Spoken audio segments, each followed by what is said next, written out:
Have you ever wondered how a holy book actually proves it's from God? Not with ancient artifacts or long-lost prophecies, but with a series of challenges that you, yourself, can test out right here and now. Today, we're diving into the Quran's really unique built-in method of proof. So let's just start with that huge question. How does a sacred text establish its own authority? I mean, is it all about digging up historical evidence, pointing to miracles, or deciphering ancient prophecies?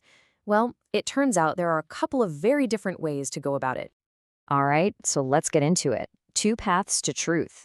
When you really break it down, you find that a scripture can basically take one of two main roads to argue for its divine origin. One path is all about looking to the past for validation, while the other, well, it presents a very different kind of test. And this is where things get really fascinating. On one hand, you have what we can call the biblical path. Its authority is built on historical witness. You look back at the accounts of prophets, apostles, and the historical accuracy of events. But the Quranic path? It's a whole different ballgame. It suggests a method of self-verification. It's basically saying, don't just believe me because of the past. Test me right now. Use your own logic, your own observations.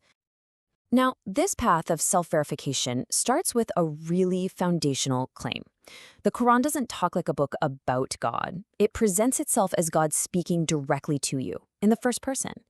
And when you think about that for a second, that changes everything, doesn't it? It completely reframes how the book asks you to judge it. Okay, so let's look at the first test it proposes. We're calling this section the literary gauntlet. I love that term because that's exactly what it is. It's a direct challenge thrown down to anyone and everyone who doubts where it came from. This whole challenge is built around a concept called ijaz, which literally means inimitability. The core idea here is that the book's language, its structure, its beauty, its rhetorical power, is just so perfect that it's beyond what any human could ever create. In this view, the very form of the text becomes the number one piece of evidence for its divine origin. And this isn't just some abstract theory somebody came up with later. Nope. It's an explicit challenge right there in the text itself.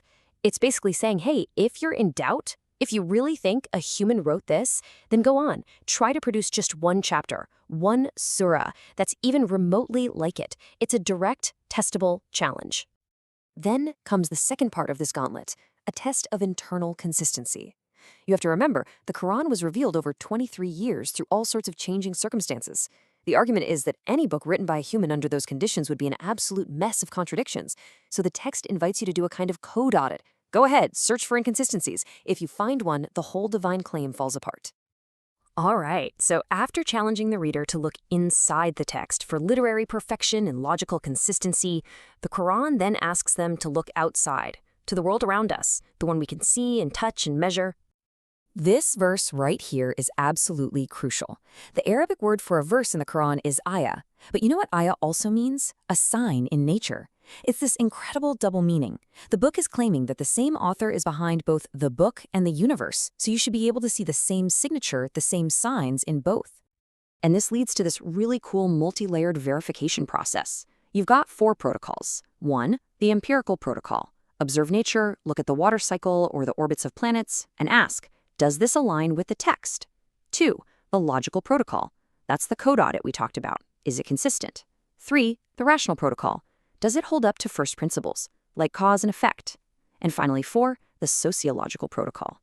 It gives a model for why civilizations rise and fall. So you can look at history and ask, does this model actually work? So you have these 4 protocols for testing the text against reality. But what about our understanding of the text itself? The words, their meanings? Well, that's where things get another layer deeper. Let's talk about rethinking the message, because contemporary scholarship is re-examining some key terms, and it's refining this whole verification method. Take a look at this. For instance, the term al-Dhikr. Traditionally, it was understood as the physical book, the text itself being preserved. But a more contemporary reading sees it as the essential message, the reminder, being preserved in people's hearts and minds. Or look at the word ummi, used for the prophet. The classic take is illiterate, but another powerful way to read it is unscriptured, meaning he came from a community that hadn't received a holy book before. And that little shift in translation for ummi, it has massive implications. The miracle is no longer just, wow, a man who couldn't read or write produced this masterpiece. It becomes something much bigger. Wow, God chose an unscriptured people and gifted them a complete universal divine message.